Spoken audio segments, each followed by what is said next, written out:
আমি সিরাজকে বলি, সিরাজ শোন, তোকে কিছু বলার আছে, তুই কিন্তু মিথ্যা বলবি না। কি কথা বল। তুই রোজ রাতে উঠে কোথায় যাস সত্যি করে বলতো। কই, কোথাও না। সিরাজ, আমি তোকে কাল রাতে দেখেছি, তুই মাদ্রাসার পেছনে কার সাথে জানি কথা বলছিস। সিরাজ, আমার মনে তখন থেকে প্রশ্ন ঘুরপাক খাচ্ছে, উনি কে? ওনাকে তো মানুষ বলে মনে হয়নি। সিরাজ, ওনাকে জিন মনে হয়েছে। তুই কি তাহলে জিনের সাথে দেখা করিস? তুই কি সত্যি আমাকে দেখেছিলি রাতে? হ্যাঁ দেখেছি। সত্যি তো, নাকি আমাকে বোকা বানাচ্ছিস? সত্যি দেখেছি, তুই কাঁঠাল গাছের নিচে ওই অবয়বটার সাথে কি জানি কথা বলছিলি। এই কথাটা কাউকে বলেছিস নাকি? না বলিনি, কিন্তু কারণ কি? সিরাজ, তুই খুব ভালো বন্ধু আমার, ছোট থেকেই এই মাদ্রাসায় পড়াশোনা করি। বল আমাকে, উনি কে ছিল? উনি কি জিন? শুধু উনি না, আমি নিজেই একটা জিন। কি মানে, কি বলিস? সিরাজ, কথা ঘুরাবি না, মিথ্যা বলিস না, সত্যিটা বল। দেখ, তুই আমার ভালো বন্ধু, আর যেহেতু আমাকে দেখে ফেলেছিস তাহলে তোর কাছে কিছু লুকাবো না। আমি মানুষ না, আমি একটা জিন। আর রাতে আমাকে যার সাথে কথা বলতে দেখেছিস তিনি আমার বাবা। সিরাজের কথায় মাথায় হাত দিয়ে বসে বললাম, এত বছর সিরাজের সাথে থেকেও জানতে পারিনি ও মানুষ না, ও একটা জিন। সিরাজের কথায় ওকে বললাম, তুই জিন হয়ে মানুষদের মাদ্রাসায় কেন? আমার কথার জবাবে সিরাজ বলল, এই মাদ্রাসাটা অনেক ভালো, আর আমার মানুষদের সাথে মিশতে পড়াশোনা করতে ভালো লাগে বলে আমার বাবা এখানে রেখে গেছে আমাকে। আচ্ছা, সেটা না হয় বুঝলাম। সিরাজ, তুই যদি জিন হবি তাহলে তোর বোন নূরও কি? নূরও একটা জিন? মানে মানে তোরা মানুষেরা যাকে পরি বলিস, নূর একটা পরি। কি, নূর পরি? তাই তো বলি, এত সুন্দর কেন? তুই কি রে ভাই, এতদিন আমার সাথে চলাফেরা করলি, একবারও বললি না তুই জিন জাতি? এটা বললে কি হতো? তুই যদি কাউকে বলে দিস তাহলে কি হবে? আর এখানে থাকা হবে না আমার। আরে না বোকা, এমনটা ভাবছিস কেন? আমি কাউকে কিচ্ছু বলবো না, চিন্তা করিস না। আর শোন, রাত বেরোতে তোর হুটহাট করে বের হওয়া হবে না। আমি ছাড়া অন্য কেউ দেখলে কি হতো? আরে বাবা তো আমার কাছে কম আসে, ইদানিং একটু বেশি আসছে। একটা কারণ আছে। কি কারণ? আমার বোনের বিয়ে। বোনের বিয়ে সম্পর্কে বলতে আমার বাবা ইদানিং বেশি আসে আমার কাছে। তোর বোন মানে নূরের বিয়ে? না, আমার তো দুইটা বোন। আমার বড় একটা বোন, তারপর আমি, আমার ছোট নূর, আমার সেই বড় বোনটার বিয়ে। ও, তা কবে বিয়ে? এই তো আর 3 দিন পর। বাবা বলছে বড় হুজুরকে বলে ছুটি নিতে। ও, তা তো ভালো কথা। কালকে হুজুরকে বলে ছুটি নিবি। আমি একা যাব, তুই যাবি না? মানে আমি কিভাবে যাব? তোরা জিন জাতি, আমি মানুষ হয়ে ওখানে কিভাবে যাব? আমি নিয়ে যাব। না না, আমার কেমন জানি ভয় ভয় করে তোদের রাজ্যে যাব। ভয়ের কি আছে?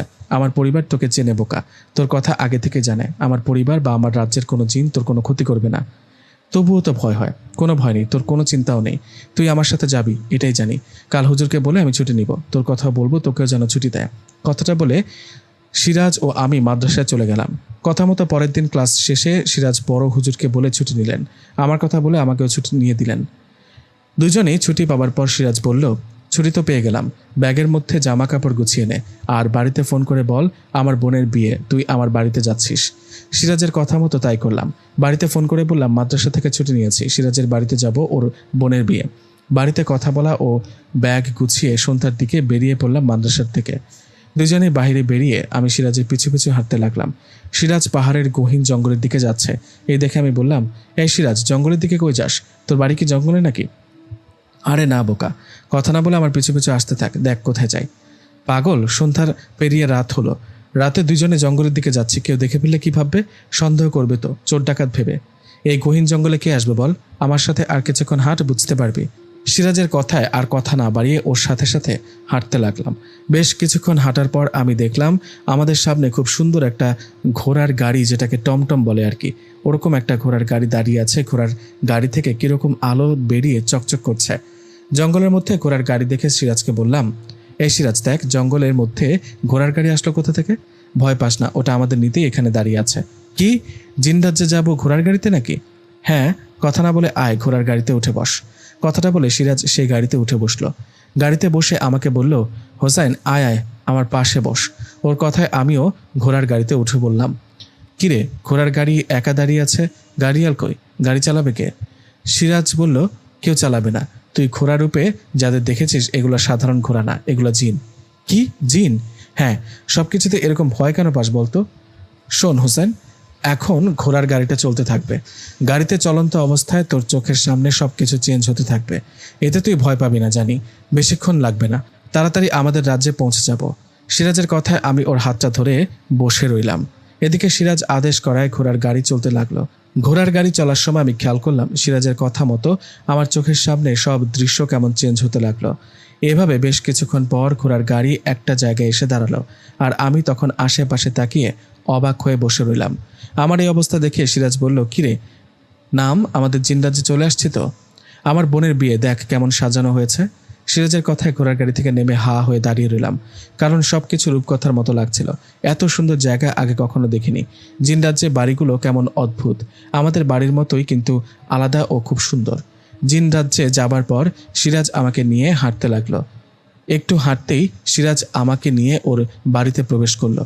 সিরাজের বোনের বিয়ে, সেই সুবাদে ওর বাড়িতে অনেক জিন পরি আসছে। ওরা নিশ্চয়ই সিরাজের আত্মীয় হবে। এত এত জিনপরির ভিড়ে নিজেকে কেমন লাগছিল। আমি সিরাজের বাড়িতে যাবার পর ওর মা বাবা আমাকে অবাক করে বলল, তোমরা আসছো? বাবা হোসেন কেমন আছো বাবা? ওদের মুখে কথাটা শুনে অবাক হয়ে বললাম, আপনারা আমাকে চেনেন? চিনব না কেন বাবা, তুমি আর সিরাজ ভালো বন্ধু সেই ছোট থেকে, দুজনেই পড়াশোনা করো। আমি তো সিরাজের মুখে তোমার কথা অনেক শুনেছি। সিরাজের বাবা বলল, আমরা তোমার ব্যাপারে অনেক আগে থেকে জানি বাবা, শুধু তুমি জানতা না আমরা জিন। এখন যেহেতু জেনে গিয়েছো, তুমি বাবা কথাটা কাউকেই বলবা না। ওদের কথা আমি বললাম, না না কাউকে বলবো না, আমার প্রতি বিশ্বাস রাখেন। সিরাজের মা বলল, তোমার প্রতি আমাদের বিশ্বাস আছে বাবা, যাও তুমি রুমে যাও। সিরাজ, ওকে নিয়ে যা, রুমে যা। মায়ের কথায় সিরাজ আমাকে নিয়ে একটা রুমে গেলেন। রুমটা বেশ